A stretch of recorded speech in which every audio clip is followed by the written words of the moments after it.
Assalamualaikum. Ramdamda lebai raisa singi mafamda karigumba mafam khara thamjage. Madudi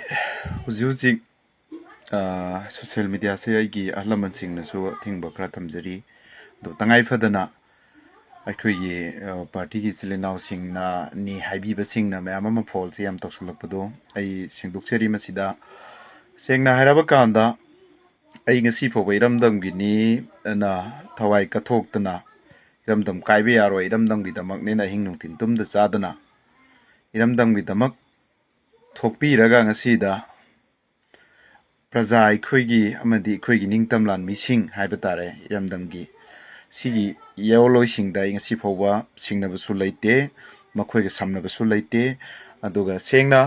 respect ti tawi baramdi imaleba ki damak THOKLAKPANI makhoi diena ngasi pho so ai thina ngang ki basu yaudri any party amada ngasi pho thina ngang ki de manungda phol da kari da khana chaina ba yawi case da kari da phangjana bada madu da makhoi ni saw bada ge ngon da myam haiba yawi akan ba adugumba myam lainai ado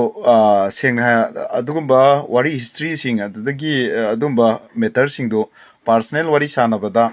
madugi do record tawraga thadore madugi record tawbudugi samna egi mathakta trial am leiraba adagi kanagama party na complaint leiraga thagalakpadi ay ado aina thagatpagi authorize su pikide Kangleipak 360 haiduna thagalibadu madu party gi salinaw singna warak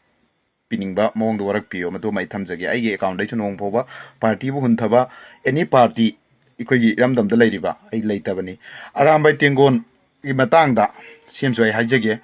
Arambai Tengol na ising chawbda tawkhiba mayam do ai adum ai post ta leibani si aina haijan banati engbiu singkhalaga ai adum phai ma ikoi gi yamba ma kanan sing habra keno adu phaba kanda ai madu taw India government na mai haibani lanchi nemsalaga khulai sulok salem sulok sale do lanchi nemsalaga masida mayam gi apamba ikoi gi leiriba iramdam sigi sing chawboi giram moi ge sida awana taba sing da civil oina leiraba mi sing da sum tana tana pharagadi madudi koi condemn tawena ai tawkhibane adai matungda ban tawba khotbada ai adum ngangi ko adum isu tholok bada ngangi mi sibage Arambai Tengol dai saubani chaibani mi sidabada ai nuti ge Arambai Tengol chaide Arambai Tengol ge faba sumyam lei Arambai Tengol comment da su adagi ingon da tawpada na nai sing dai kenong ba haige Arambai Tengol na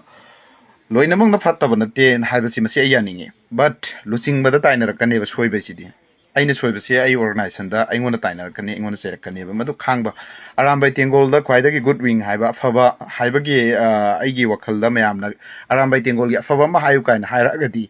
aina di soiroba polam da makhoi mi ga singkhum bakhum na deba madu tumina lei moi leader singsi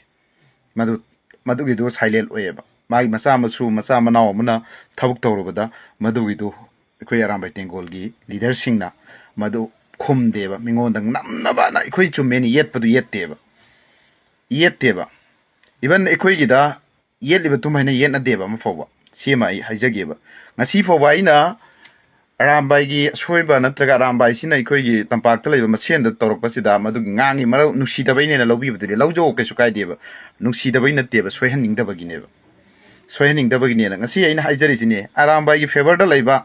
Choba halaman sing aiga loina aiga wari sanai commander da sumyam yawi ngasi fowa ingon da fatta wari hai aham be sangalai adu kona da aiga wari sana record proof loin lei ai ngasi fowa social media thagate maramdi aina ngangi singdudi tampak ta leminari be silina koi pumnamak nuksi sana na hingbinna na leminasi haibaduni hana suna bana kaisu solution puroi haibaduni ba mi na taisa da bada na traga na kari gumba amgi nisa jolom se koi support tawde maram sana wara o proof evidence ka video nambiyo ma I pot ka kona na pharaga hat ke su tawge su matu na koi na tawge ba koi hairo ma thomoram sa da bida tawdu diate haibane ba Arambai gi mayam na ingon da comment da piba